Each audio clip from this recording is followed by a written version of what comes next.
karangalan sa buhay ng bawat isa sa amin. Ang Diyos na may likha ng langit at lupa. Ang Diyos na nagbago ng buhay namin ay nararapat lamang na sambahin, parangalan, luwalhatiin sa umaga pong ito. Hindi lang po, Panginoon, araw ng linggo kami ay nagpupuri sa iyo. Even, Panginoon, in every day in our lives, you deserve the worship of your people, O God. Kaya naman, Panginoon, marami pong salamat. May araw po ng linggo na malaya po kaming makapagpuri, makasamba. Itaas ang iyong banal na pangalan, Panginoon.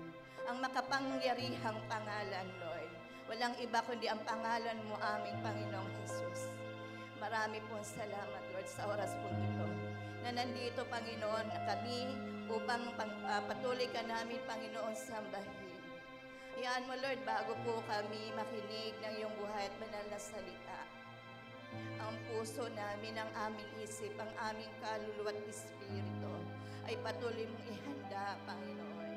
Dalalang po namin hindi makilos ang iyong banal na presensya, hindi bababa ang iyong kapangyarihan, Panginoon, pag ang buhay namin, ang aming pagkatao, Panginoon, ay hindi karapat-dapat sa iyong harapan. Marami kaming pagkukulang, Panginoon.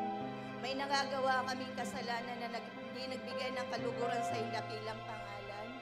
Patuloy, Lord, na humihingi po kami ng tawad.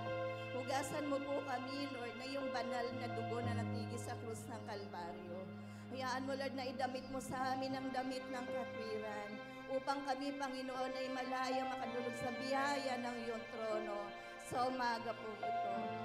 Salamat, Panginoon, sa banal mong dugo. Salamat sa banal mong presensya na patuloy mong ipinaranas sa buhay ng bawat isa sa amin. Sa pag-aawitan pa lamang po namin, Panginoon, alam po namin, Lord, ang banal mong pangalan, ikaw, Panginoon, ay nabigyan ng kaluguran sa umaga po ito. Kaya maraming pong salamat. Sa iyo po namin, Panginoon, pinagkatiwala ang programang ito. Ang programang ito hindi ritual na pagsamba. Ito, Panginoon, ay nararapat na parangalan ng iyong pangalan. Ang banal mong pangalan, Panginoon. Kaya, Lord, hayaan mo ang iyong lingkod na siyang gagamitin mo upang maghayag ng iyong buhay at banal na salita. Anoint your servant, Lord, by the power of your Holy Spirit. Alam po namin, Panginoon, gagamitin mo siya as your mouthpiece of your message this morning. Kaya maraming pong salamat sa lingkod mo na patuloy na ginagamit mo mightily sa paghayag ng iyong buhay at banal na salita. Maraming salamat, Panginoon, sa mensahe mo sa umaga pong ito. We expect, Lord, that you will do great, Panginoon, sa pamamagitan ng iyong mensahe. Dahil alam po namin na ang salita mo ay makapangyarihan. Ito, Panginoon, ay may taglay, Lord, na kagalingan, kalayaan, pagpapala na nagmumula sa iyong kaharian sa kalangitan na ibababa mo, Panginoon, sa aming kalagitnaan, Lord. Signs and wonders will flow in our midst, Lord, as we are hearing your word, O God. As we are praising your name, Lord, in the name of Jesus, by the power of your Holy Spirit. Maraming pong salamat. Sa iyo po namin, Panginoon, pinagkakatiwala ang bahagi ng programa, bahagi ng aming pagsamba sa umaga pong ito, Lord. Ang Holy Communion, Panginoon, tithes and offering, special number, Panginoon, the praise and worship hanggang sa matapos ang programa ng aming pagsamba sa umaga pong ito. Hayaan mo, Lord, na ikaw ang maghari sa aming kalagitnaan. Ang banal mong Espiritu, Panginoon, ang siyang manguna sa programang ito, Diyos. Maraming pong salamat, Lord, as we are preparing our hearts, soul, spirit, and body, our mind, Panginoon. Alam po namin, Panginoon, na ikaw ay bababa sa aming kalagitnaan at walang magagawa ang kaaway sa umaga pong ito dahil ang lugar ito ay balot ng banal mong dugo, aming Panginoong Isus. Ang lugaring ito exclusively for you alone, Jesus. Maraming pong salamat, Panginoon. Sa iyo po namin pinagkatiwala at inaangkin po namin ang matagumpay na pagsamba dahil ito'y para sa iyo, Panginoon. Sa iyo ang lahat ng papuri, Panginoon, sa pangalan ng aming Panginoong Jesus. Amen and amen. Malakas pong palakpak sa Lord. Malakas sa palakpak.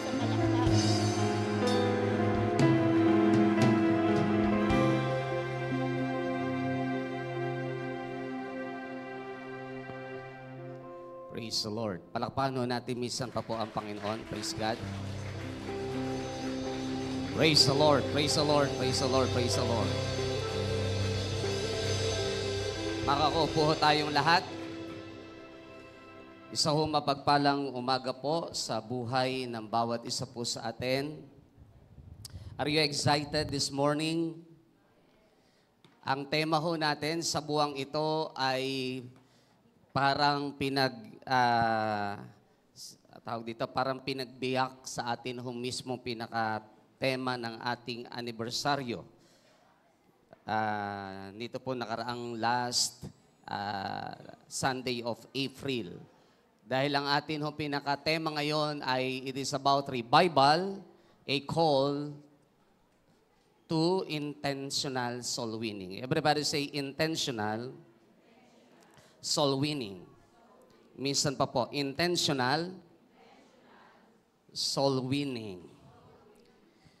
At pag sinabi ho nating intentional, ibig sabihin talaga, tatrabahuhin, may program, may target, and everything. Ibig sabihin talagang gusto nating mawin ang maraming kaluluwa. And this morning, yan ho ang ating pag-aaralan. Bagamat yun ho ang tema natin noong nakarang anniversary ay very challenging na po yun. At naibigay na natin yung mensahe natin about sa intentional soul winning. Pero ang Diyos ay hindi naman nauubusan ng napakaraming mensahe sa buhay po ng bawat isa po sa atin. Amen? Amen? Pakitanong nyo nga po ang inyong katabi, ikaw ba'y nakahanda ng makinig ng salita ng Diyos? Basahin ko lang po ang ating key scriptures in John chapter 4, beginning verse 1 up to verse 18 ng NIV translation. Now Jesus learned that the Pharisees had heard that he was gaining and baptizing more disciples than John. Although, in fact, it was not Jesus who baptized, but his disciples. So he left Judea and went back once more to Galilee. Dito po sa verse 1 and verse 2, bago natin iwanan, makita ko natin dito na ang alam ng mga Pariseo, mas marami na babautismuhan si Jesus. Pero hindi nila alam ang disciples talaga mismo ng ating Panginoong Hesus ang nagbabautismo. So, na-transfer na yung tinatawag na may passing the baton of leadership na rin. At the same time, may delegation ng work in the ministry dahil hindi lang si Jesus ang nagbabautismo, kundi pati ang kanyang mga disipulo. And in verse 3, so he left Judea and went back once more to Galilee. May konting feedback ako sa ating man. So iniwanan niya ang Judea at siya ay babalik once more to Galilee. Take note, in verse 4, now he had to go through Samaria. So he came to a town in Samaria called Sychar. Alam niyo po, itong Samaria, kapag pinag-aralan natin, kaya ho medyo dinadaanan ko na dahil mamaya ho ay dire-diretso tayo sa ating pag-aaral. Ito ho ay hindi talaga dinaraanan ng mga Hudyo. Pero dito sa context na ito, excuse me po, mismo ang Panginoong Hesus ang nagsabi, o mismo ang context ang nagsabi na kailangan niyang dumaan sa Samaria. As a Jew, kailanman ay hindi ito ginawa ng mga Hudyo. So in verse 5, so he came to a town Samaria called Sychar, near the plot of ground Jacob had given to his son Joseph. Jacob's well was there. Naroon ho ang balon ni Jacob. And Jesus, tired as he was from the journey, sat down by the well. It was about noon. Noon. Talaga may echo ko, pasuyo. In verse 7, when a Samaritan woman came to draw water, Jesus said to her, "Will you give me a drink?" Humihingi si Jesus ng tubig sa kanyang kausap na babae na dumating, ang isang Samaritana. His disciples had gone into the town to buy food. Ang kanyang mga disipulo during the time ay wala sa kanya, hindi siya kasama dahil bumili ng tinatawag na pagkain sa city, sa syudad. No? Pasensya na ho kahit aking naka-live, very distractive lang. Pwede pakiayos natin ang aking sounds. Pwedeng bawasan ng konti ang gain. Thank you. No? The Samaritan woman said to him, "You are a Jew, and I am a Samaritan woman. How can you ask me for a drink?" Ang sabi ho ng Samaritan woman, isa kang Hudyo, ako isang Samaritana, bakit ka humihingi sa akin ng inumin? For Jews do not associate with Samaritans during the time. In verse 10, Jesus answered her, if you knew the gift of God and who it is that asked you for a drink, you would have asked him, and he would have given you living water. Verse 11, Sir, the woman said, you have nothing to draw with, and the well is deep. Can you get this living water? Saan kayo kukuha ng tubig na nagbibigay buhay? Wala namang kayong panalok o pansalok magmula dito sa malalim na balon na ito. Verse 12, Are you greater than our father Jacob, who gave us the well and drank from it himself, as did also his sons and his livestock? Jesus answered, Everyone who drinks this water will be thirsty again, but whoever drinks the water I give them will never thirst. Indeed, the water I give them will become in them a spring of water, welling up to eternal life.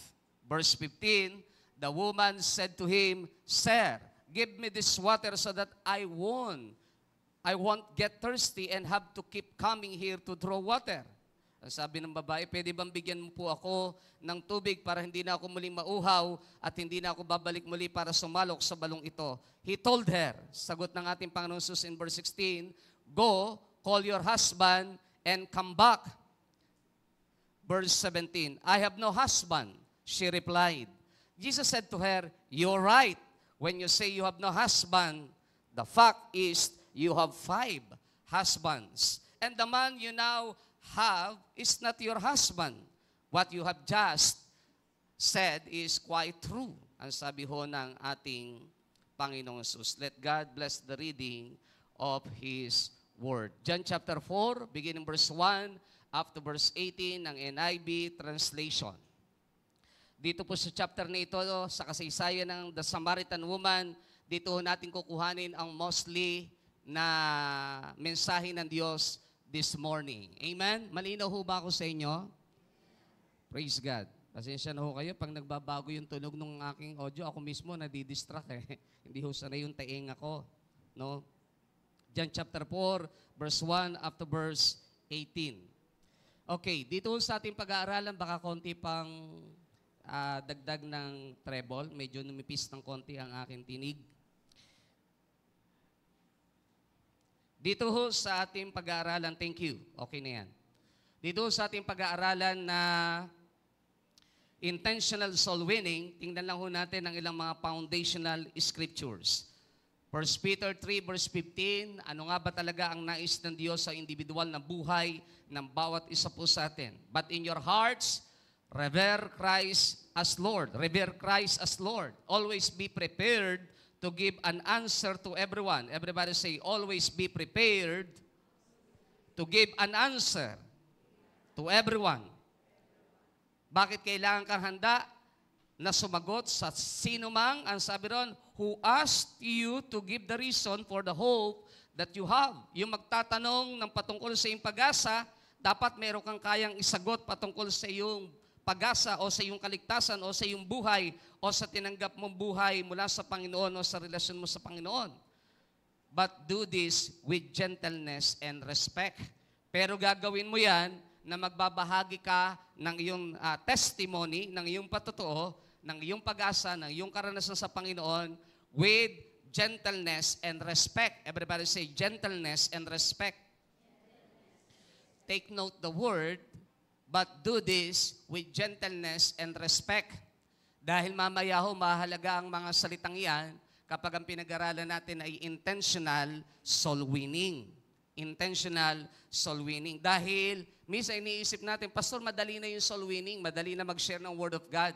Pero maraming nadi-discourage at marami din naman na-offend kasi hindi natin alam na i-approach ang mga tao, depende din naman sa kanilang mga kalagayan, pati kultura, at mamaya ipag-aaralan po natin yan. So mahalaga po yung gagawin po natin ito with gentleness and respect.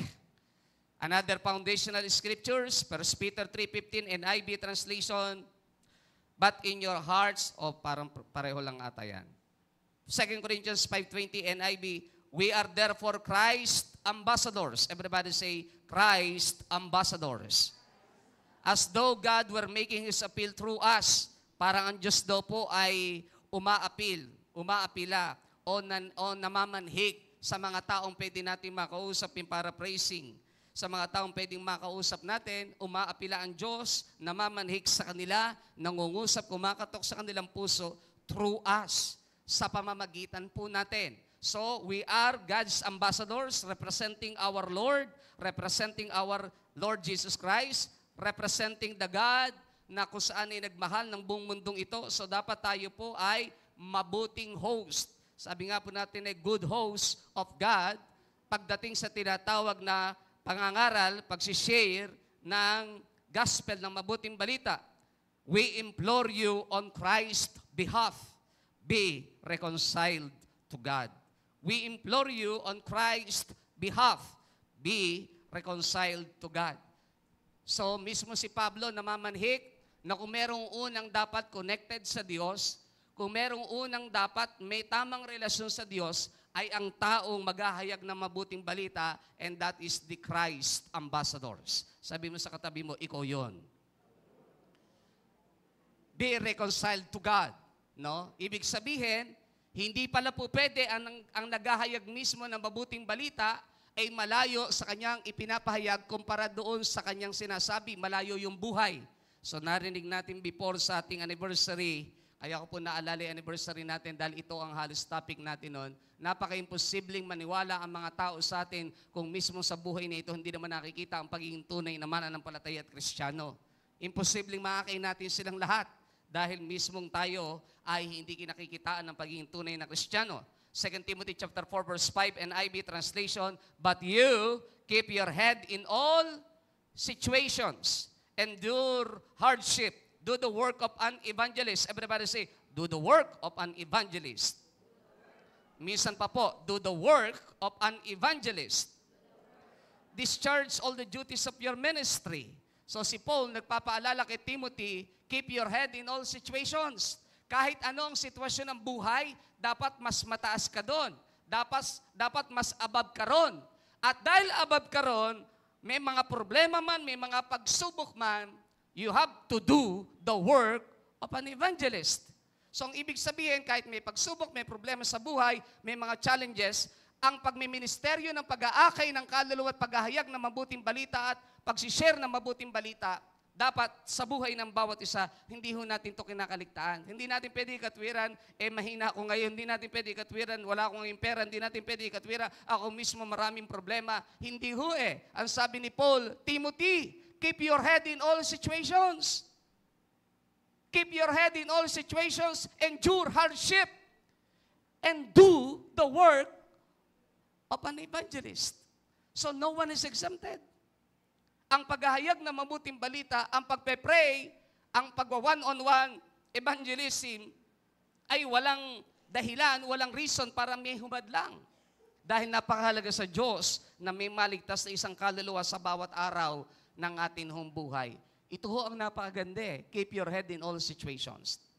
So, bawat isa sa ating naririto ngayong oras na ito, hindi natin pwedeng sabihin na, kaya hindi ako makapaghayag ng mabuting balita mismo ang miyembro ng pamilya ko hindi pa nakakakilala Wala hong problema. Just share the word of God. Pray for your family. Share the word of God for your family. Kung ayaw nila, hindi ibig sabihin bawal ka na mag-share sa iba. Because hindi ikaw ang nagbo-born again. Pakisabi sa katabi mo, hindi ikaw ang nagbo-born again. Ang Diyos. Minsan, kapipilit natin, na-judge tuloy natin member of the family. Ang pakiramdam tuloy nila parang ikaw lang ang banal at sila makasalanan. Dahil pinipilit natin Gawin natin ng tama ang bawat paghahayag o pamamahagi o pagsishare ng mabuting balita. Ang sabi ng Ephesians 2 verse 10, for we are God's, pakibasa nga ho, 1, 2, 3, go. Handiwork, created in Christ Jesus.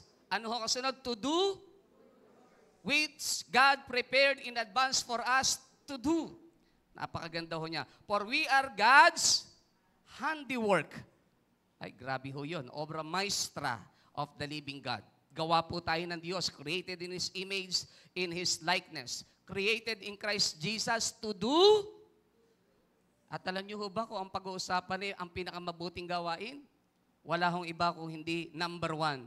First and foremost, in the heart of our God is to share the good news. Share the Word of God. Sabi mo sa katabi mo, ikaw ba talaga nagbabahagi ng Bible, ng gospel o ng patotoo o ng relasyon mo kay Kristo? Nagbabahagi ka pa talaga? Nagsishare ka ba talaga? O baka naman tayo po ay hindi nagbabahagi. Sabi na Luke 15 verse 7 ng New King James Version, I say to you that likewise there will be more joy in heaven over one sinner who repents than over 99 just persons who need no repentance. Ang sabi ng Luke 15:7, gusto kong sabihin sa inyo, mas sigit na maraming kagalakan sa langit, pagdiriwang sa langit, dahil lamang sa isang makasalanang nagsisi ng kanyang kasalanan na numbalik sa Diyos, kaysa naman sa 99 na ang tingin sa sarili matutuwid at hindi nangangailangan ng repentance. Ang sabi ng Panginoon Jesus, mas higit ang kagalakan sa langit kapag may isang kaluluwang nanumbalik sa Panginoon. Ito ho ang ating key verse pagdating sa intentional soul winning. That is the first one. The second one ay ang ating naging tema nung nakaraang anniversary. The fruit of the righteous is a tree of life, and he who wins souls is wise. Ang bunga ng matuwid ay puno ng buhay, at siyang nakapag-aayos, doon ho kasi sa ibang translation ang ginamit nakapag-aayos ng buhay ang siyang tunay na matalino. Wala hong pwedeng mag-ayos ng buhay nang hindi si Kristo ang una mong ibinahagi sa Kanya. Dahil ang pwede lang mag-ayos ng buhay ay walang iba kundi ang ating Panginoong Jesucristo. Kaya ang sinasabi dito sa English ay, and he who wins souls is wise. Ang taong nakapagdala ng kaluluwa ng isang tao sa paanan ng Diyos, ang taong totohanang matalino. Siya ang totoong matalino, yung nakapag-akay ng isang tao sa paanan ng Diyos na wala ng pag-asa, nagkaroon ng pag-asa, na wala ng kaligtasan, nagkaroon pa ng kaligtasan, na walang tinatanaw na maganda sa buhay, nagkaroon pa ng magandang pagtanaw sa buhay dahil may nagbahagi at binahaginan mo ng salita ng Diyos ng mabuting balita. So, mahalaga po itong mga foundational scriptures po na ito. Sabi ni Chuck Missler, the most exalted privilege anyone could ever have is to know Jesus. Pwede ho basahin po natin lahat ng sabay-sabay. 1, 2, 3, go. The most inaroho yung pinakamataas na pribilehiyo na ang isang tao magkaroon ng pagkakilala mismo sa ating Panginoong Hesukristo. Yan po ang sabi po ni Chuck Missler. The most exalted privilege anyone could ever have is to know Jesus.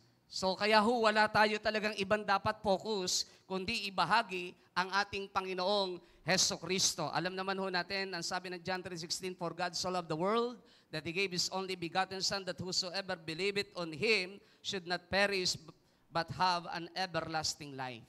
Ngayon, ang tanong, pag sinabing intentional, ang ibig sabihin, done with a purpose, or to consciously decide to do something. So, intentional soul winning, ibig sabihin, gagawin natin with purpose. Or yung tinatawag na to consciously decide to do something. Talagang pag-iisipang mabuti, pagpaplanuhan mabuti, lalagyan ng programa dahil gusto talaga natin na may madala sa paanan ng atin hong Panginoon. So, punta ho tayo sa pag-aaral. I believe tayo ho ay excited na maintindihan ang ilang mga points na ito na mahalaga po. Ito pong ating pag-aaralan ay ilang punto ng ilang mga mag-aaral at the same time ay ilang pagtanaw ni Dr. J.D. Payne na kinuha natin ng ilang portion ng kanyang article para lang higit natin maintindihan ang kahalagahan ng intentional soul winning at saka ho natin nilapatan ng tinatawag na konsepto ng kapahayagan ng Diyos sa ating tema ng tinatawag na intentional soul winning ng GIL Church Worldwide.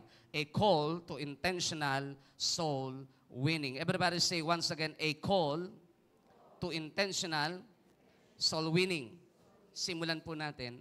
Pag sinabing intentional soul winning, number 1, dapat don't hesitate to cross social, cultural, and economic boundaries. Hindi tayo dapat magdalawang isip na kahit ano ang kanilang kalagayang sosyal sa kultura nilang pinaniniwalaan o economic boundaries, mahirap man, mayaman man, class A man, class B, class C, o class D, ang kaligtasan ay para sa lahat. Amen?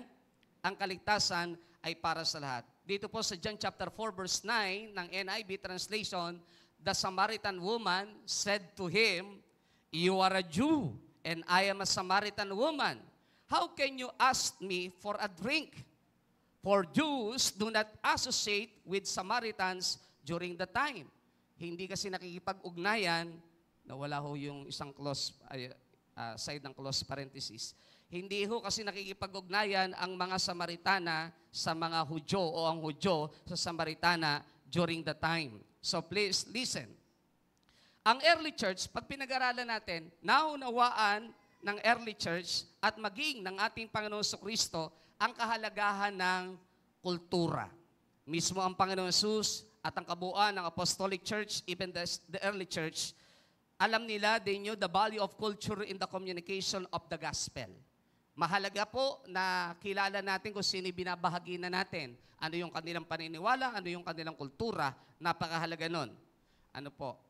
Si Paul, kapag pinag-aralan po natin, nung siya po ay nangangatwiran at talagang nagbibigay ng statement sa harapan ng mga Athenians during the time, in Acts chapter 17, verse 22, ang sabi po riyan, Paul then stood up in the meeting of Areopagus and said, "People of Athens, I see that in every way you are very religious." So pag titingnan nyo si Pablo, hindi niya inatake ang kanilang relihiyon. Bagkus ay pinuri niya. Andyan pa ho ba tayo? Sabi niya, "People of Athens, I see that in every way you are very religious." Napaka-relihiyoso niyo po. Bakit? Naglalakad si Pablo, nakikita niya talaga ang napakaraming mga imahen, talata ng Biblia, yun nga lang, merong nakalagay na to the unknown God. Pero, hindi binira ni Pablo. Sorry ho sa salitang kantong yan. Hindi inatake ni Pablo ang relihiyon na meron yung tao. Bagkus, pumasok siya sa konsepto na may respeto sa kultura, sa pananampalataya, at parang pinuri niya para ang kasunod na sasabihin niya, maipapasok niya ang gospel. Kaya ang sabi niya, "People of Athens, I see that in every way you are very religious."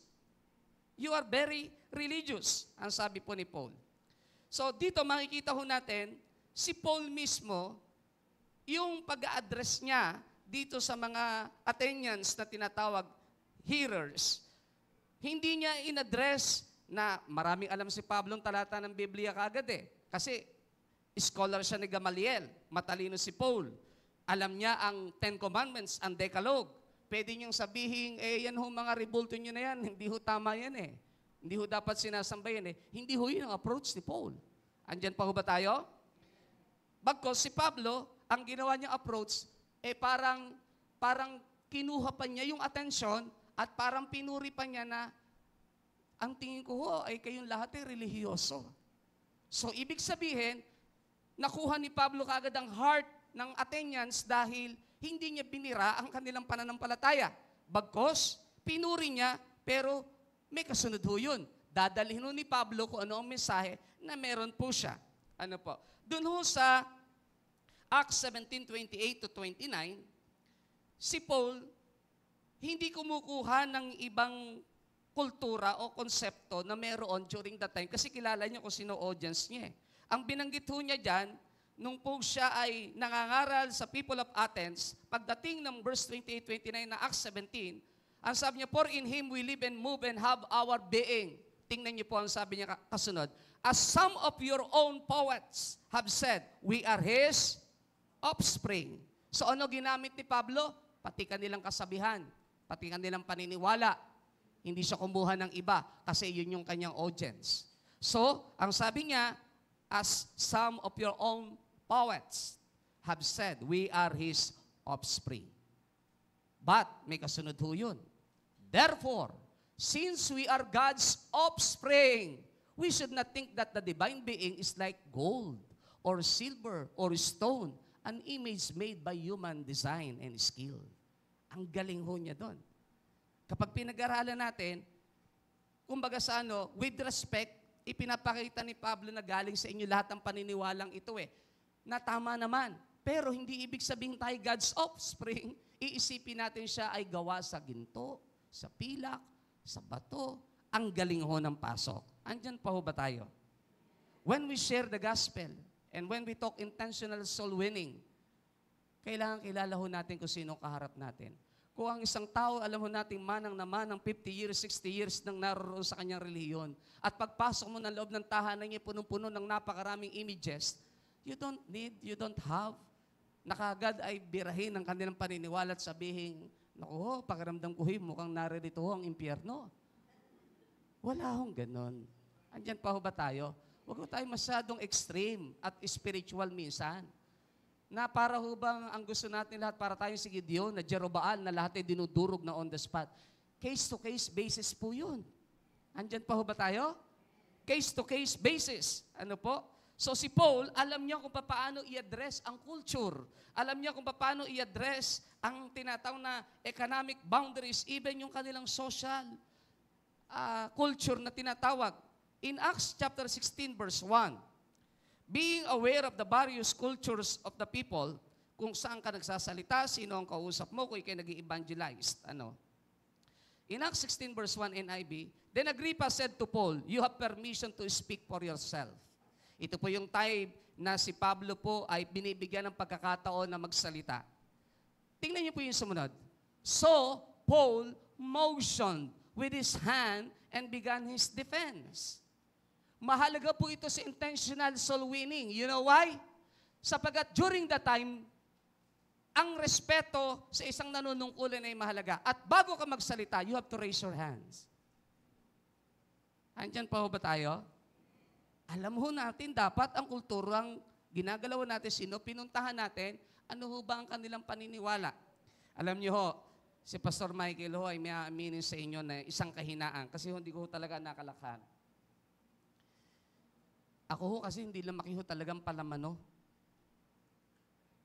Yung magmamano kahit kangino, hindi ho talaga ako lumaki ng ganun Napakahirap ho ituro sa sarili yung lagi ka magmamano kahit kangino, hindi ho talaga ako lumaki ng ganun. Si Kuya Ed ho, minsan sabi ko, Kuya Ed, pasensya na ho kayo pag nakakalimutan ko, talagang hindi ho ako lumaki, lagi nagbe-bless, lagi nagmamano. Sa evangelism ho, pag pumasok at alam mo na may edad sa loob ng tahanan, hindi po pwedeng katwiran mong hindi ka marunong magmano. Andyan pa ho ba tayo? Pakasabi sa katabi mo, mahalaga ang pagmamano. Kapag ikaw ho nasa community na, hindi ho pwede yun. You know why? Sapagat yun ang kanilang kinagisnan. Respeto sa kanila yon. So, kahit hindi ka marunong, kailangan turuan mo yung sarili mo. You have to bless kasi nasa bahay ka, magsishare ka ng Word of God, kailangan maramdaman nila ang respeto. Kasi yun yung culture nila si Pastor Michael dyan, hirap na hirap Nung kami kasalukuyang baguhan ako mananampalataya, nagsishare ng Word of God, talagang hindi ko nakalakha magmano. Nagagalit ho sa akin yung father of faith ko. Sabi niya, hindi pwede. Nasa community tayo. Ang ganda hong makita po niyan. Andyan pa ho ba tayo? Ang ganda hong makita niyan. Kasi mahalaga ho sa pangangaral ng mabuting balita, sa intentional soul winning, kung sino target mo, dapat maramdaman niya, nasa tahanan kita. Nasa loob ka ng bahay ko. Kaya nga ho, kahit abutan ka ng coffee na ang daliri nakaganon sa... Naabutan ka ng kape na hindi ganong mainit, ang daliri nakaganon. Tapos kahit makita mo yung baso may kalawang, hindi ho po pwedeng tatanggi ka kasi magsishare ka ng Word of God. Naranasan ko ho yan. aabutan ka ho na makita mong mahaba ang kuko. Madumi. Ganun ho siya. Pastor, kape ho kayo. Nako, ano ho gagawin nyo? Ala kang choice eh. Nasa Israel ho kami eh. Hindi ho ako umiinom ng pinakamatapang na kape. Mahilig ho ako uminom ng brewed, pero hindi ho ang kape nila kasi naaamoy ko pa lang ho ang kanilang kapeng Arabica. Bumabaliktad na ho sigmura ko. Sabi ho nung aming tour guide, sabi niya, Pastor, please come to my father's store near at your hotel. Sabi ko, okay. Kaya lang, nagpaalala siya. Culture namin, sabi niya dito, Pastor, that once na ikaw ay binigyan, ganyan lang naman ho kataas kalaki, that once na ikaw binigyan ng coffee at tinanggihan mo, isa lang ibig sabihin nun. You are despising, binabastos mo yung nagbibigay sa'yo, hindi pwedeng tanggihan mo. Nako po, naaamoy ko pa lang ho yung kape, bumabaliktad na sigmura ko eh. Nung nagpunta ako sa store, I think 2 days after, nalimutan ko yung paalala niya. Pagpasok ko ng store, yung father niya nag-aabot ng coffee, kumuha, nilagyan, malit lang na may lalagyan. Inaabot ako, sabi ko, no. Sabi, I don't drink brewed coffee. Pero totoo, umiinom ako. Kaya lang, iba yung amoy. Tapos, nakatingin sa akin ng mata rin. Biglang lumapit ho yung aming tour guide. Sabi niya, please drink, Pastor. Okay. Wala akong choice. Ininom ko. Pag inom ko, kailangan ko umuwi ng hotel. Talagang bumabaliktad ng sigmura ko. Nantindi ho ng coffee nila doon. Hindi ko alam kung anong klase yun eh. Hara. Si Brother Dolphy, alam niya, hara. Hindi ko ma-take. Talagang pag inom ko, alam niyo yung umuugong sa tiyan mo. Sabi ko, bira, kailangan ko umuwi. Na-CR ho kaagad ako, grabe. Sabi ko, hindi ko kaya. Pero, kailangan eh. Kasi, yun yung culture nila. So, hindi po pwede. Kasi ipaparamdam mo, Christian kayo, alam nila, mga pastors kayo na naroroon. Hindi po pwede ang pakiramdam nila, parang binabastos mo pa kami, something like that. So, kailangan mong inumin, mga magulang at mga kapatid, sa intentional soul winning, kakainin mo lahat ng pride at ego mo. Andyan pa ho ba tayo? Intentional nga eh. You have to win that person. Amen? Kaya pag inabutan kayo na nakaganon ng daliri, just pray. Talagang sabihin, Lord, linisin mo po ng iyong banal na dugo ang kaping ito. Pero huwag niyo hong paparinig, bumulong na lang kayo. Kayo naman ho, kung kayo pinupuntahan sa bahay, total born again na naman kayo, di kayo magagalit sa akin. Huwag naman ho kayo mag-aabot ng kopi na nakaganon ng daliri. O kaya pag nag-abot kayo ng sabaw, Pastor, may init ng sabaw, nakaganon ang daliri nyo. No? Kasi, siyempre, yung iba, pero sa atin, na magso-soul win, hindi pwede yun. Amen? Sabi mo sa katabi mo, kahit minsan ang tingin mo yung marumi, kailangan mong inumin. Ito pa ho, masaya doon. Kumuha ng tinapay. At ang sabi niya, Pastor, alam niyo, ang tinapay na ito talaga inilaan ko ho sa inyo. Nung pa ho nakaraang linggo ko ito binili.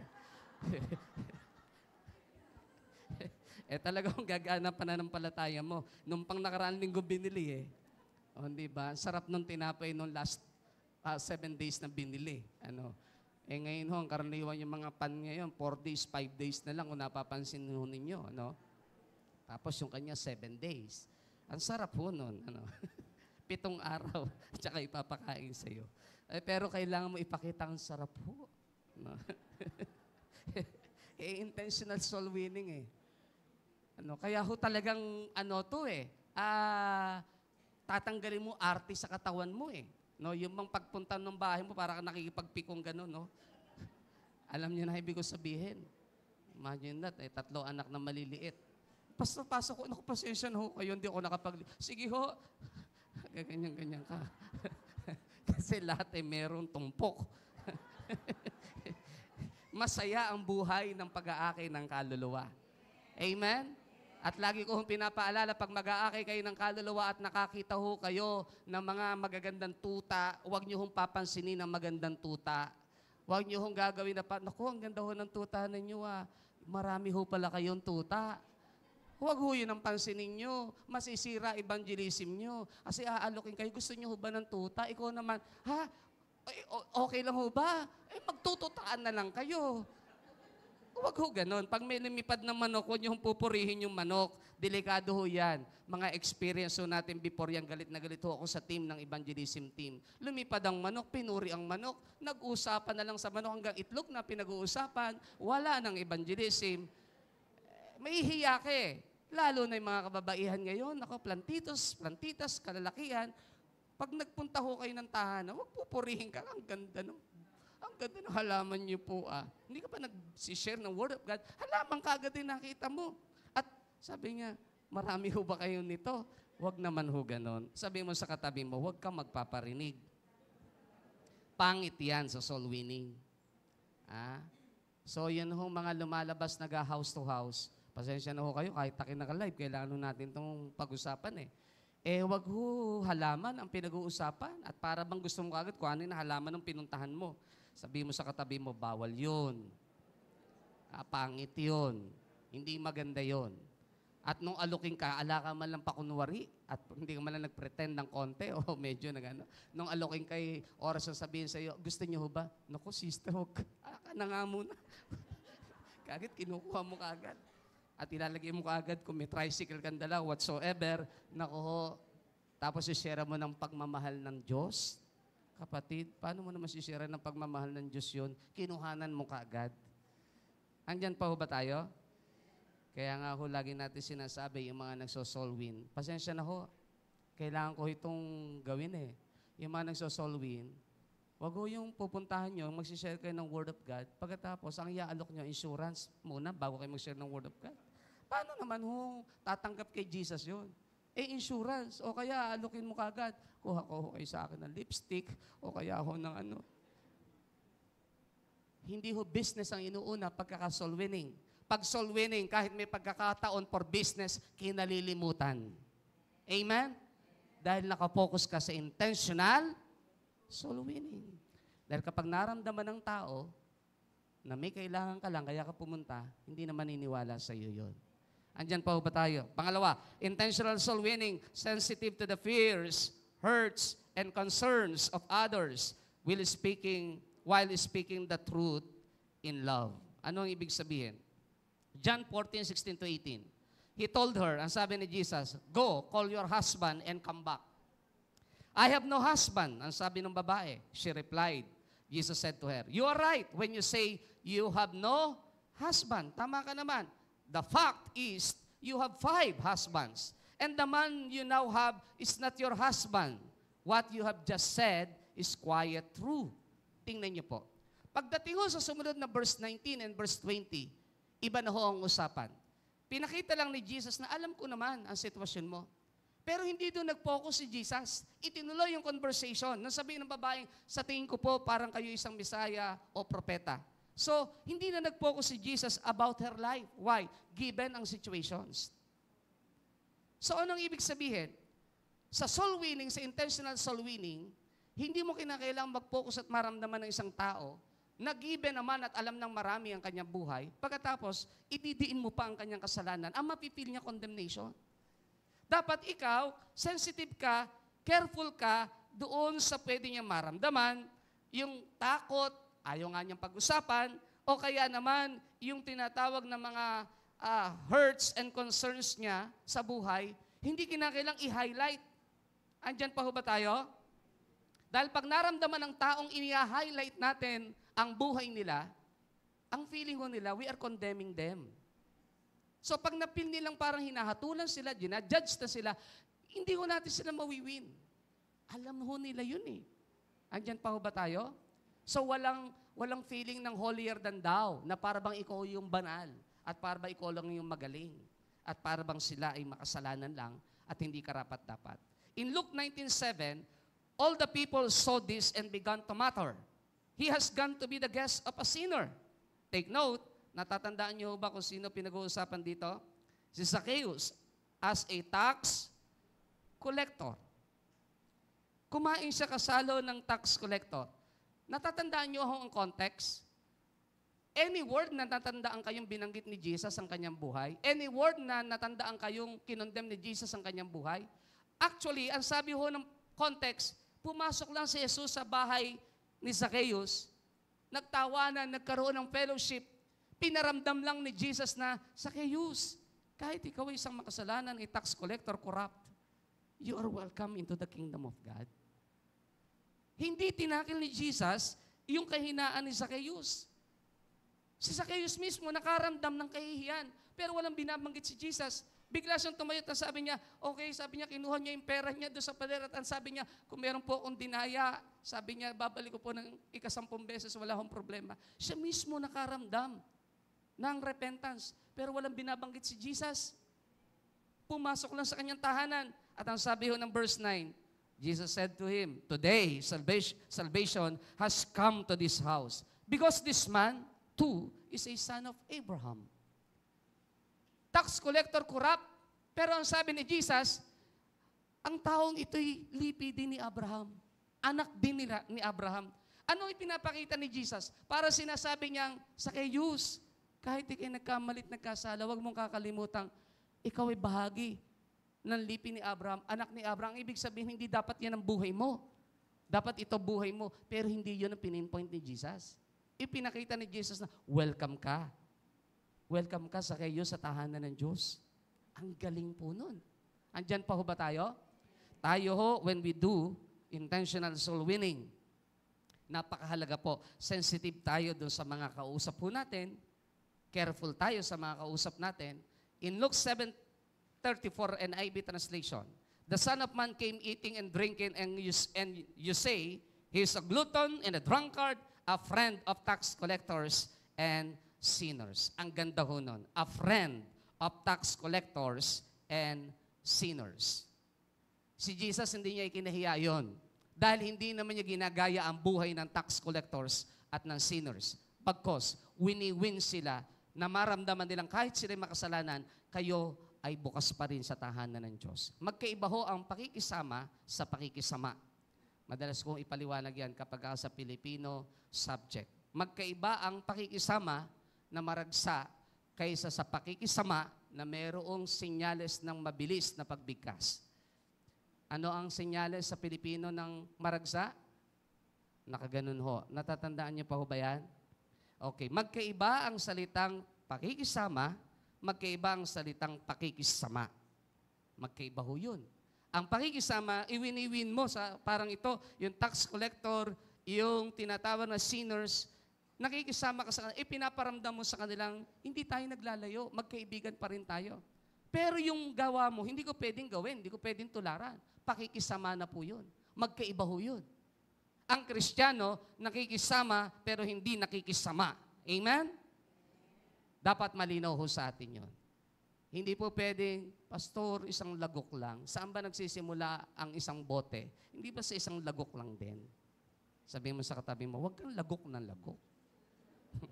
Nakadalawa ka tuloy lagok. Nakatatlo ka tuloy lagok. Noong sumunod, ikaw na ang lagok ng lagok. Mahirap po yun. So, dapat alam natin ang pakikisama kaysa sa pakikisama. At hindi pwedeng maging kaibigan mo lang, kung makapuri ka kahit mali na ginagawa at ikaw pa nagsusulsol. Dapat hindi ka sulsolera at sulsolero. Lalong hindi ka supulturero. Para malinaw lang ho, baka mamaya ko, tandaan nyo ho, kapag tayo ay taga-sulsol, baka hindi ka pumasok ng langit. Amen?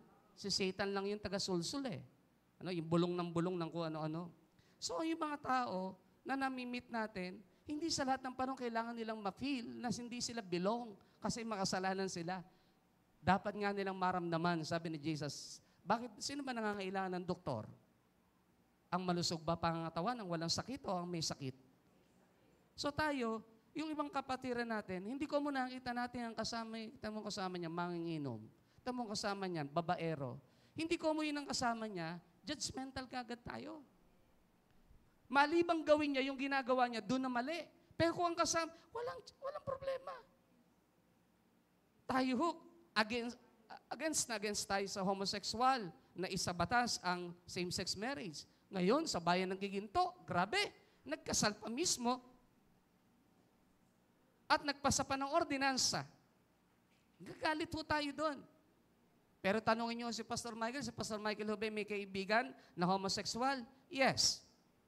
Meron ho ba tayong friend na nagkita ka, yayakapin ka pa, kahit ayaw mong payakap? Wala kang choice, ganun ka lang. Kasi, hindi mo pa pwede sabihin parang nandidiri ka. O, Pastor, kumusta na po kayo? Kumusta na po kayo? O, sabi ko, ikaw, kumusta ka na? Ito, ganun pa rin po. Alam mo ba, always praying for you. Pagka ho sinasabi ko na ho yan, nanggigilid na ho ang luha. Why? Yung mga tao kasi kailangan din ho nila ma-feel na may taong nakakaabot at nakakaunawa sa kanila. Ang problema ho sa atin, masyado ho tayo maglagay ng boundaries and limitations. Andyan pa ho ba tayo? At kapag ang kaibigan, gano'n na lang kung makapula, tama naman. Same feathers flocks together. Pero, careful tayo. Magkaiba yung nakikisama sa nakikisama. Magkaiba ho yun. Pagkasabi sa katabi mo, be careful. Be careful with your heart. Matatalino lang ho talaga yung sabi ni Pastor Joey, nakakaabot sa kanya Intentional soul winning, pangatlo, initiate the conversation. John 4:7 NIV, when a Samaritan woman came to draw water, Jesus said to her, "Will you give me a drink?" Then yung kanyang disciples wala during that time. Sino ang nag-i-initiate sa intentional soul winning? Sabi ng maraming Bible scholar, ang John chapter 4 ay larawan ng intentional soul winning. Si Jesus mismo ang nagbukas ng conversation. Siya mismo ang gumawa ng kaparaanan para i-reach out yung babaeng Samaritana. Hindi nga dinadaanan yun eh. Hindi nga pinupuntahan ng mga Hudyo. Pinilit niyang pumunta at dumaan sa Samaria. So ang Panginoong Jesus mismo, intentional. At siya mismo ang nagbukas ng conversation. Ang sabi niya, "Will you give me a drink?" Will you give me a drink? Alam mo natin, ang sagot ng babae, kayo po Hudyo, ako po ay Samaritana. Pero siya ang nagbukas ng conversation, nag-initiate. So, sa soul winning, sa intentional soul winning, hindi yung panay-pray mo, "Lord, sana magsalita siya. Sana magsalita siya. Lord, sana magsalita siya." Ikaw magsalita. Intentional nga eh. Andyan pa ba tayo? Ikaw gagawa ng paraan. Magkikreate ng opportunity. Hindi yung panay-pray mo lang na, "Lord, sana po sabihin niya ito para makapasok ako." Ano sasabihin niya ito para makapasok? Pumasok ka, kapatid.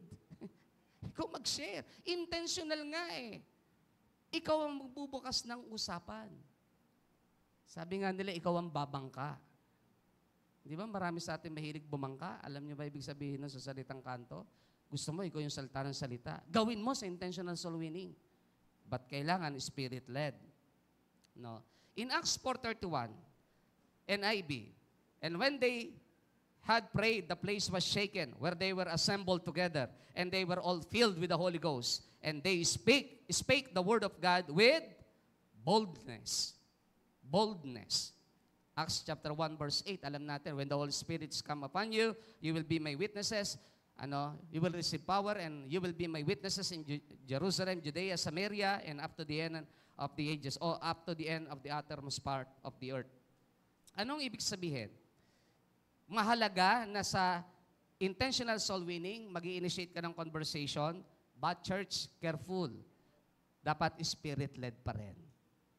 Ibig sabihin, ikaw magbubukas, pero merong patnubay ng banal na Espiritu Santo.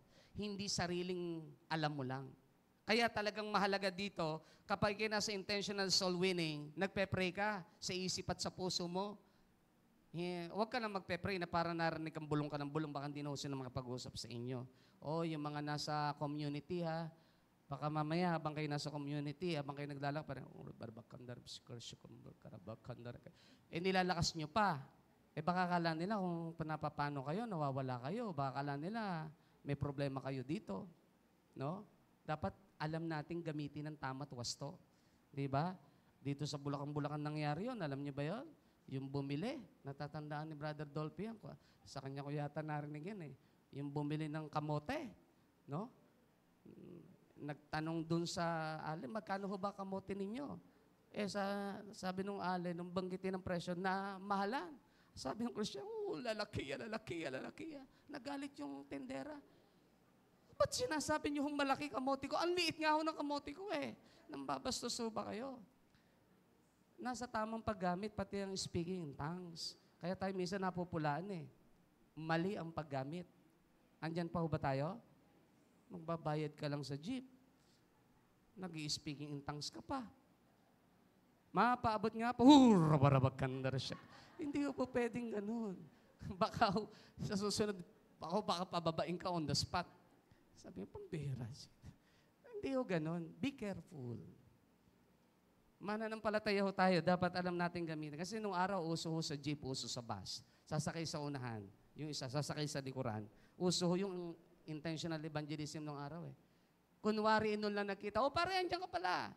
Pero sinadyang magkalayo. Saan ka pupunta? Aaten ako pare dito sa sa Bunlo eh. Dito sa gawain ng GIL. Maganda rin pare, baka gusto mo sumama. Naku pare, wag na. Hindi, baka gusto mo sumama. Alam mo pare, mula nung umaten ako, ganito nangyari. Ayan. Ang nakakarinig lahat. Bakit ay magkalayo kayo eh? Sa bus, ganun din ang ginagawa before. Intentional soul winning. Grabe po yun. Ang lalakas ng loob ng GIL nung araw eh. Ngayon ba, malalakas pa rin ng loob nyo? Kinikilabutan ho ako eh. Ganyan ang GIL nung araw. Yan ang totoong GIL DNA. Intentional. Pag pumunta ng street, magkakalayo. Akala mo hindi magkakaibigan. Pero ang role lang pala, talaga mag-share ng Word of God. Amen! Palakpakan natin ang Panginoon. Intentional. Wag naman kayong intentional din matutulog. Wag po ganon. Intentional soul winning ang ating pinapag-aralan. Wag naman ho kayong i-sleep. Samahan niyo naman po ako. Ayan. Intentional soul winning, pang-apat, know your message.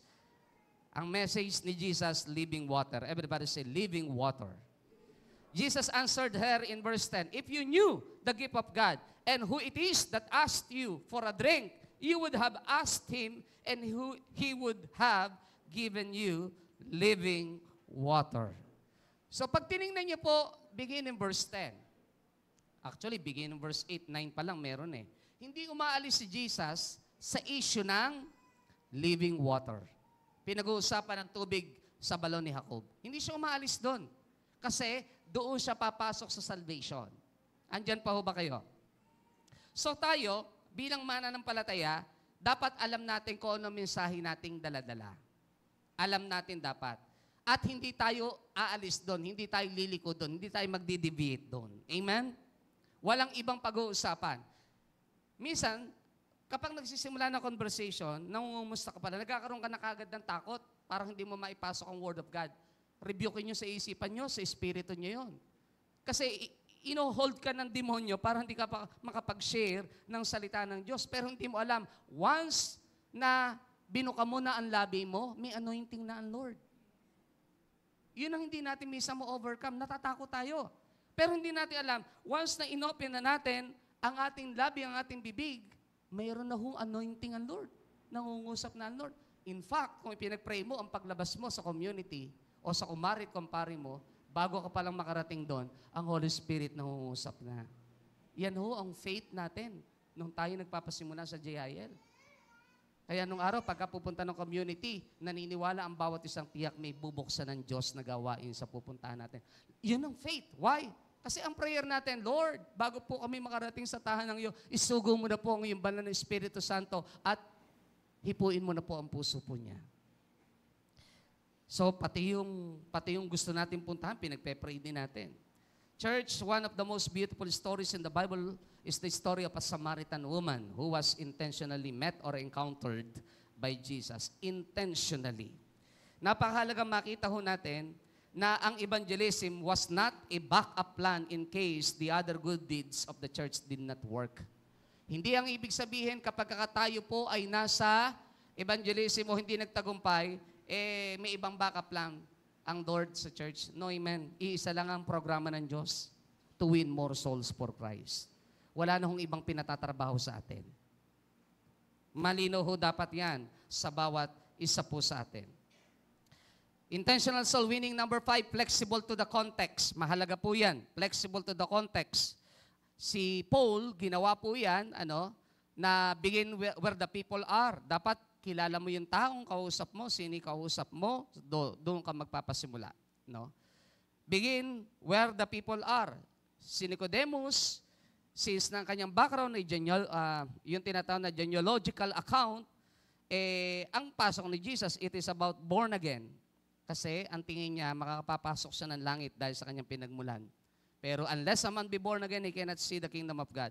Pero yung Samaritan woman, hindi yun ang approach ni Jesus. Based on context. Dahil alam niya na may umiigib talaga siya para kumuha ng tubig at tanghaling tapat pa nga tinapat ni Jesus. Dahil ang babae, sabi ng maraming pag-aaral, ay dahil ang buhay ay hindi nga maayos, so nahihiya siyang marami siyang kasamang umiigib ng tubig. So tatapatan niya yung katanghaliang tapat na siya lang ang iigib ng tubig para na sa kayo wala siyang ibang makakasalamuha at walang ibang magtatanong about her life. Ang ganda ho ng approach dahil alam ng Panginoon Jesus mismo papaano i-address ang babae, maging ang kanyang kausap. So, yung context, napakahalaga. Although the gospel did not change, the context required different methods of engagement and communication. Hindi ho nagbabago ang mensahe. Pero yung approach, engagement, communications, pwedeng magbago. Kasi ina-adjust natin, pero iisa pa rin ang mensahe. Iisa pa rin ang message na dala-dala po natin. Nariyan pa ho ba tayo? So mahalaga ang context. Titingnan natin sino yung taong kausap natin. Kung kabataan yan, alam natin kabataan ang kausap natin. Hindi ho po pwedeng ang pag-uusapan nyo ho dyan ay matagal ng panahon, na panahon pa ng lolo't lola natin, iwanan ho kayo ng youth. Ano? Ang kabataan natin yun, iba ho ang kanilang upbringing eh. More on social media, more on talaga sa kung ano-anong laro. No, meron pang ML, may LM pa, kung ano-ano. No, maraming ngayon maraming engagement eh. So ang approach, tinitingnan din natin, dapat alam din natin yung engagement, paano gagawin. Yung context ng taong kausap natin, mahalaga po yun. Kung politician ang kausap natin, yun ang context niya, say isang politician, pag-usapan natin about politics, then doon papasok ang sharing ng Word of God, God's principles, sharing ng gospel, based on his or her context. So titingnan natin lahat yun. Kung ang kausap niyo po yung may sakit at karamdaman, huwag niyo na hong pag-usapan yung mga malulusog ang katawang travel ng travel, kung ano-ano, parang lalo niyo po siyang inaasar pa nun. Ang pag-usapan natin ay ang kanyang context, na ang Panginoon Jesus din po ay nakaranas ng hirap at pasakit. Nakaranas din po ng napakarami pong kapaguran ng katawan. Wala pong exempted, bawat isa ho sa atin. Pero ganun pa man ho, ang Panginoon Jesus, lahat na yon ay inako. Kaya naman ho kami naririto, gusto namin kayo ipag-pray dahil mahal na mahal po kayo ng Panginoon. So, begin to share the love of God. Hanggang sa mapatanggap mo, then pray. Ang point lang, titingnan natin kung anong context, intentional evangelism tayo. Panganim, post-conversion oriented. Hindi tayo after lang sa conversion. Kung hindi, alam natin ang principles of the Bible.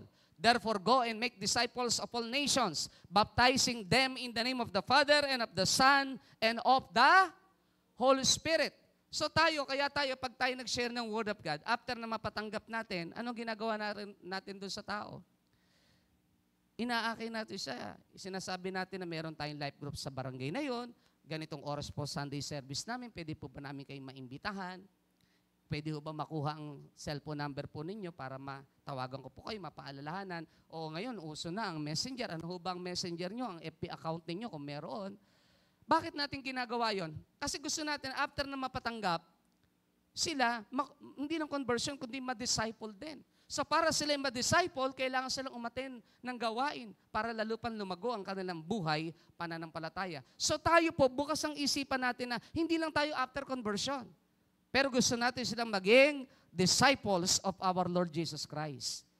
Nakuha na natin yung first step, pinakamahalaga. Hindi ka na pupunta ng impyerno, yun ang pinakamahalaga sa langit na. Pero kailangan maintindihan ng tao, mahalaga po, magpatuloy tayo ng pag-aaral para lumago pa ho tayo sa ating spiritual na buhay. Pwede mo siyang bigyan ng talata, 1 Peter 3:18, Joshua chapter 1 verse 8. Mahalaga po yan, pag-aaral ng salita ng Diyos. Sabi po na ikalawang Timoteo 2:15, dapat magpatuloy tayo ng pag-aaral ng salita ng Diyos para sa paglago spiritual po natin. So pwede ho tayong magbigay ng mga ilang talata o kaya naman, pwede natin silang imbitahan ko, hindi natin ng impormasyon nang sa gayon, yung ating napatanggap, hindi siya nakahanglang sa kanyang salvation. Lalago. Kasi sabi ng Bible, work out your salvation Hanggang ako'y dumating, sabi ng Luke 19:13, occupy till I come. So kailangan matuto din siyang maglingkod. Kailangan matuto din siyang mag-commit sa Lord. Maipagamit yung talentong meron siya at yung buhay na natitira ay talaga maibigay pa niya sa Diyos, yung kanyang prime years. So ito po ay mahalagang maintindihan po natin na two sides of the coin ang tinatawag natin. There are two sides of the coin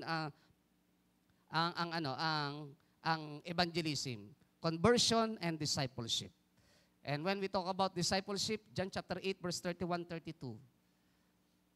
If you continue in my word, indeed you are my disciples. You shall know the truth and the truth shall set you free. So kailangan magpatuloy sa pag-aaral.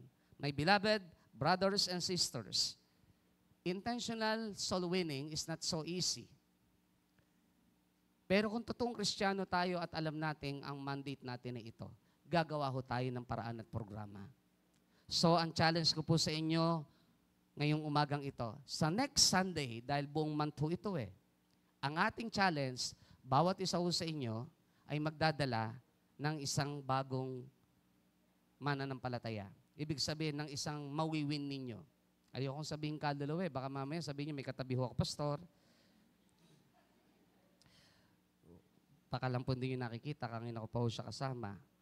Hindi, baka humamay, inaisagot nyo sa akin So sabihin mo sa katabi mo, magdadala ka ng isa, yung hindi pa kumikilala sa Lord.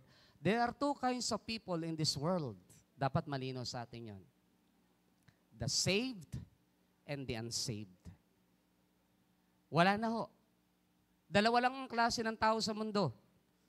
Ligtas at hindi ligtas. Kaya ano ang estado ng kanyang buhay, maawa ka, mahabag kapag hindi siya nakakilala sa Diyos. So okay ho bang commitment natin yon? We have 6 days para mag-prepare na mag-win ng isang kaluluwa. Sabihin mo muna sa katabi mo, dapat narito ka. Sa kanang kaliwa, sabihin mo, dapat narito ka. Yung iba kasi, parang sa eskwelahan, pag nagbibigay ng assignment ng teacher, hindi pumapasok. Sabihin mo sa katabi mo, dapat narito ka. Yung iba, pag may assignment na, sige pastor, pagpilitan mo po yan, sa Sunday, hindi na po ako attend. Pero gusto ko kayo i-challenge. Kung gusto ho nating mabigyan natin ng kagalakan ang puso ng Diyos, this coming Sunday, mag-aay kayo ng isang taong madadala nyo dito sa Lord for the glory of God. Kung kulangin ang upuan natin, kayo tumayo, sila maupo. Okay lang po yun. Amen? Palakpakan ho natin ang Lord. Nung araw po, ganun, di ho ba? Pag may baguhan tayo, hindi ka na pinatatayo. Kapag alam mo may baguhang alang upuan, ikaw mismo tumatayo. Ibinibigay mo ang upuan mo. Amen? Kahit alam ko pong teritoryo nyo na yung upuan nyo na yan. Pero pag kayo may imbitado, priority nyo po sila. Amen? So, agree ho tayo? Agree ho tayo? Witness natin ang Diyos at ang banal na Espiritu Santo. Ang challenge at ang assignment natin, aplikasyon ng mensaheng ito. This coming Sunday, yung hindi pa talaga nakakakilala, yung hindi pa talaga dumadalo, hindi pa talaga umaaten, pwedeng miyembro ng pamilya. Kung walang pamasahe, ikaw magpamasahe. Kung sasabihin na, sige, aatin ako, pwede bang pamiryandahin mo ko after? Pamiryandahin niyo po. Pag sinabing, pakainin niyo po ako ng mani at mais, Brother Dolphy, pakainin niyo po. Ha? Walang halaga ang pera pag kaluluwa pinag-usapan. Alam niyo ho, nung inaaral ko ho muli ang mensaheng ito, parang sabi ko, layo na yata ng church doon sa calling nito. Because sometimes hindi ho masama mag-enjoy tayo sa loob. Hindi ho masama mag-enjoy tayo sa pagsamba, sama-sama, outing, fellowship. Hindi ho masama yun, kailangan natin yun Pero, how about the Great Commission? Hindi kaya malayo na talaga ang church dahil baka lumilipas ang araw, ang linggo, ang buwan at taon, wala tayong nadadala sa paanan ng Panginoon. Baka malayo na ho ang totoong church. Remember the early church. Isa lang ho ang kanilang ginagawa at tinatrabaho sa panahon nila. Magakay ng kaluluwa. Walang pagalingan. Kaya nireview ko nga ni Pablo ang Corinthian ang Corinthian church. Ang sabi niya, magagaling nga kayo Marami kayong gifts. But remember, there is only one body, but many members. Parts of the body. Pinagtatalunan yan from chapter 1 ng Korinto hanggang chapter 11 and 12. Kaya diniscuss ni Pablo ang different gifts. Pero alam ho natin, bago ibigay ang susunod na chapter, yung chapter 13, binigyan ng diin ni Pablo ang pag-ibig.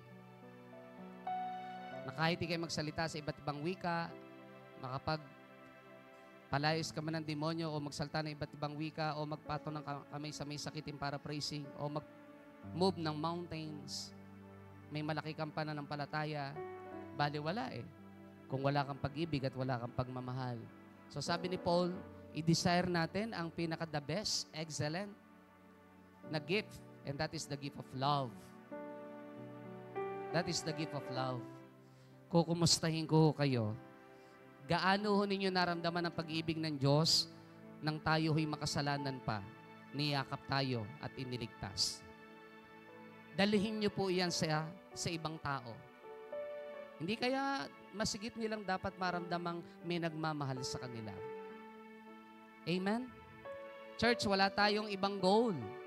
Isa lang, magdala ng kaluluwa sa paanan ng Diyos. Walang pagalingan sa ministry. Walang posisyong pinag-uusapan. Walang palakpak ng tao. No, amen. Sasabihin ko po sa inyo, maraming luluha sa eternity. It is not about the applause of men.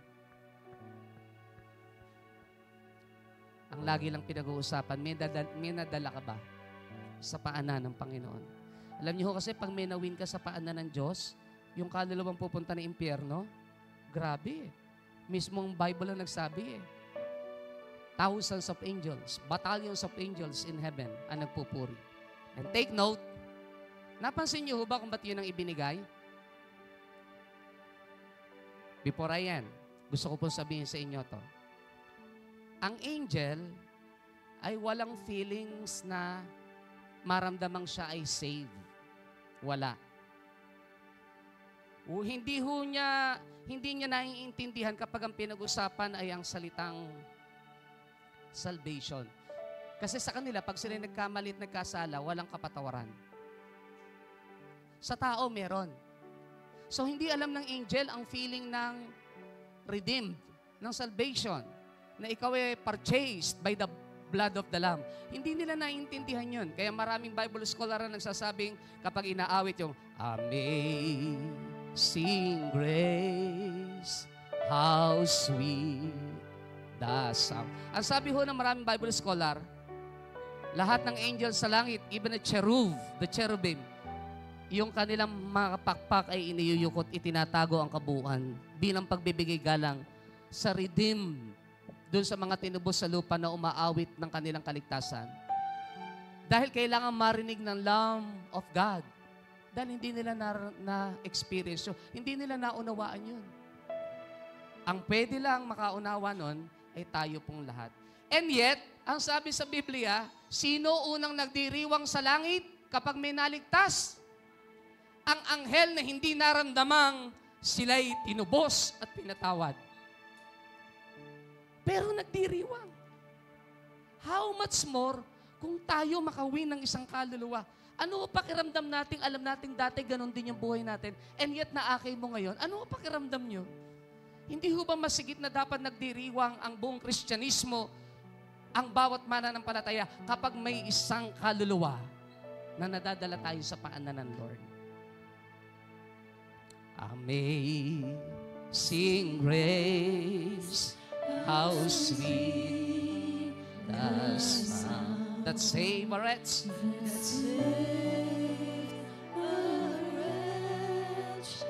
like me. I once was lost,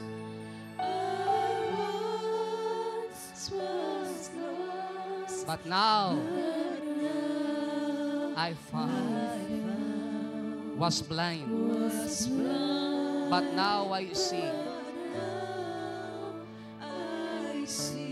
Pwede ho ba only the congregation? Amazing grace.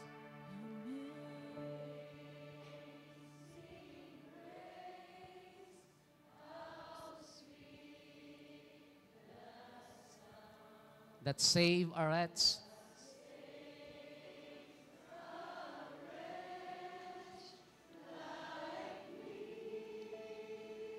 I once was lost,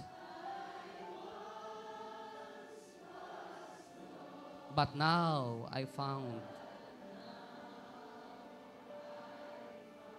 Was blind,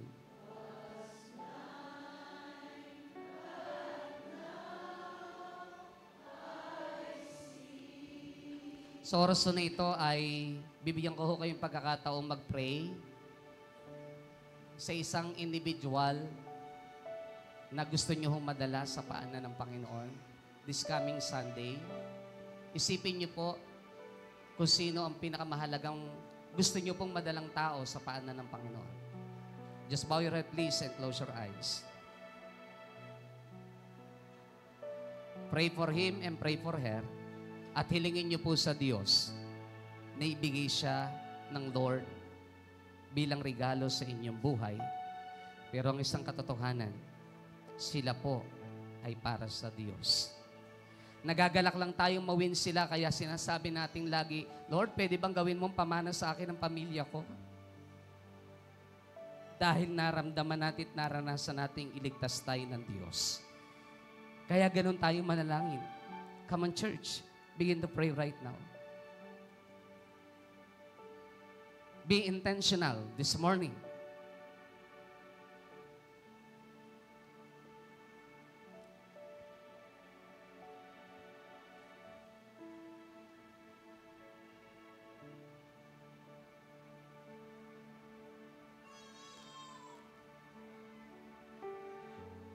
Hear the prayer of your people, O God, this morning. Hear the prayer of your people, O God, this morning.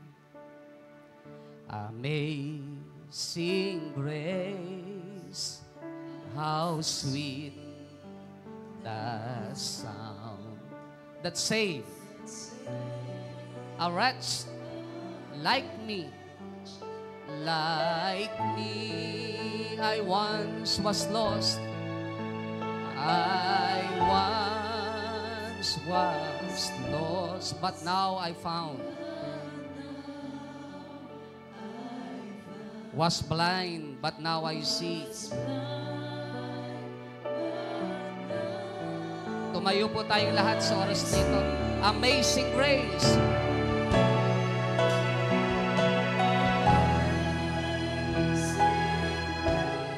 Yes, O Lord. Pagtataas niyo po ng kamay ay pagtataas ng kamay para sa mga taong nais po nating dalhin sa paanan ng ating Panginoon. Wherever they are, ask the Lord na hibuin ang puso ng mga taong ito at makarating sa kanyang paanan. Come on, church. Kung ikay naniniwala, nananalig at nananampalataya na ang mga taong ipipawiwin natin sa paanan ng Diyos, itaas po natin sila sa ating Panginoon. Just lift up your hands to the Lord, symbolizing that we bring them into the hands of God, into the throne of God, into the altar of the living God. Oh, Shekarakai, we lift them up to you, Lord. Whoever they are, wherever they are, we lift them up to you, oh God. Shakarakaya para makandarakaya. Was blind, but now I see. Amazing grace, amazing grace, how sweet the sound that saved.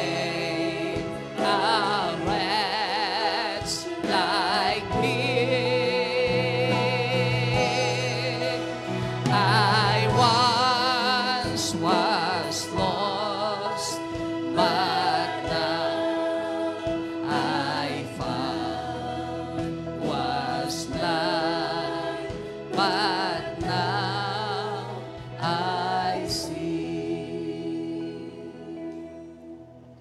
Panginoon, kami nakatayo sa iyong harapan sa umaga pong ito.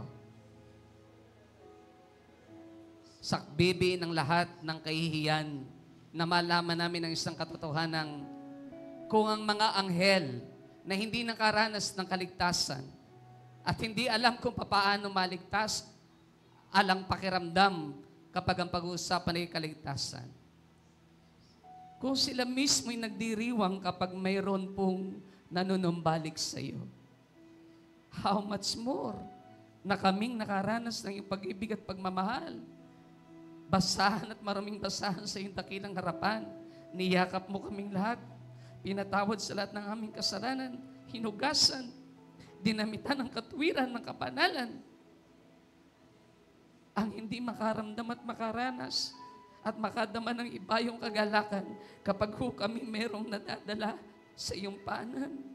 Lalo na po kung ito yung aming mga mahal sa buhay. Father God, we pray for our loved ones, for our extended family, wherever they are, Lord. Send your Holy Ghost, send your Holy Spirit upon them and touch them and open the door of salvation upon them, Lord, in the name of Jesus. Have mercy on them, Lord. Have mercy on them, O God. Let them experience your grace and mercy. Give them a chance to hear your word. Give them a chance to be saved. Give them a chance to be saved, Lord.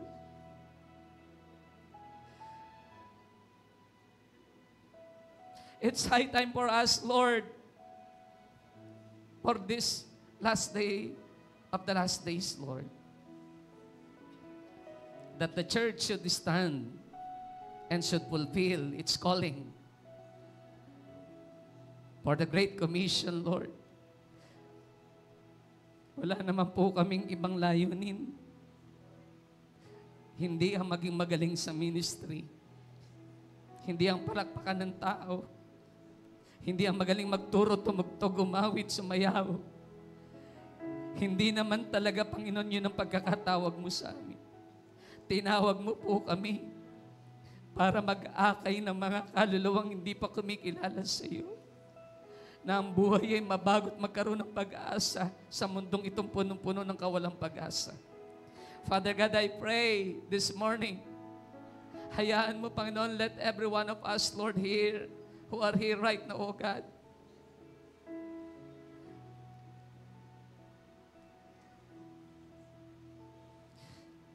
allow us, Lord, to experience once again, Lord, the love you have for the sinners, Lord.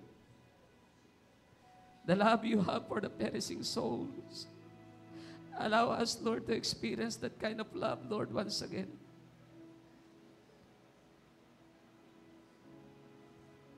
Upang ang buhay po na ito, O Diyos, ay umabot na maraming kaluluwa na hindi pa kumikilala sa iyo.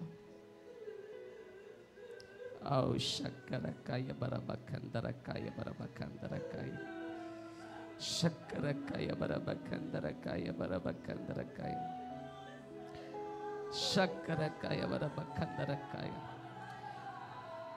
Father God, this morning I pray, we release to each and every one of us, Lord, once again, the anointing power of the Holy Ghost, the anointing power of the Holy Spirit, Lord, to give us boldness to share your word, to give us boldness, oh God, to reach the perishing souls, oh God, to give us, Lord, boldness, oh God, to share the gospel, the good news of our Lord Jesus Christ, oh God.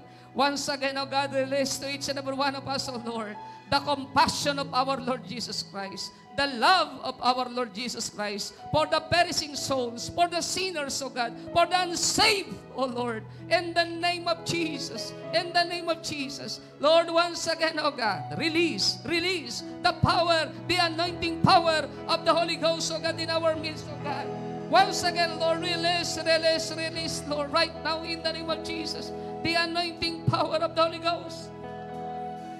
Oh, shakarakaya barabakandarakaya barabakandarakaya. Oh, shakaya ya barabakandarakaya barabakandarakaya barabakanda. Let the boldness of the Lion of Judah, Lord, we listen to your people, oh God, once again in the name of Jesus. Oh, shakarakaya barabakkandarakaya barabakkandarakaya barabakkandarakaya. Oh, shakarakaya barabakkandarakaya barabakkandarakaya barabakanda. Lord, let the spirit of a soul winning ministry, the spirit of love and compassion for the perishing soul, ay patuloy mo ibuhos sa buhay ng bawat isang mga anak mo na narito ngayong oras nito, God. Aanhin namin, O Diyos, ang pumasok ng langit ko ang aming mga mahal sa buhay naman ay patungong dagat-dagat ng apoy ng impyerno. Bagamat mali ang panalangin ito, O Diyos, pero gusto po naming iparamdam at ipakita sa iyo ang laman ng aming puso. Ang hiling namin sa iyo, gawin mong pamana ang aming mga mahal sa buhay. Gawin mong pamana sa aming buhay pananampalataya at Kristiyano. Ang mga taong nasa paligid namin, malalapit sa aming makakilala sa iyo. Lahat sila'y makakilala sa iyo. Maborn again, kilalanin ka, tanggapin bilang Panginoon at sariling tagapagligtas. Sapagkat kapag hindi nangyari yun, lahat sila'y patungong dagat-dagat ang apoy ng impyerno. At gamitin mo din po kami, higit pa, Panginoon, sa aming loved ones and extended family, maging sa mga taong nangangailangan ng kaligtasan, gamitin mo ang buhay na ito, O Diyos, para sila'y madala po namin sa iyong paanan. Starting today, in the name of Jesus. In the name of Jesus. In the name of Jesus. In the name of Jesus. Oh, shakarakaya barabakkandarakaya barabakkandarakaya. Shakarakaya barabakkandarakaya barabakkandarakaya. Oh, shakarakaya barabakkandarakaya barabakkandarakaya. Shakarakaya barabakkandarakaya barabakkandarakaya. Yes, come on, church. Go back to your original calling, church. Go back to your original calling, church. Oh, shakaya barabakkandarakaya barabakkandarakaya. Oh, let your power empower your church. Empower your church. Empower your church, oh God. Revive your church, oh God. For the ministry of soul winning ministry. Revive your church for the ministry of intentional soul winning, oh God. Revive your church, oh God. Revive your church, oh Lord. Oh, shakaya barabakkandarakaya barabakkandarakaya. Hallelujah, hallelujah, hallelujah. Yes, oh Lord. Father God, is starting today, oh Lord. Hayaan mong maranasan po namin ang kapangyarihan ng banal na Espiritu Santo na sa lahat ng aming kakausapin, na sa lahat ng aming pupuntahan, tahanan na aming tutuntungan, mararamdaman ang kilabot ng iyong kapangyarihan.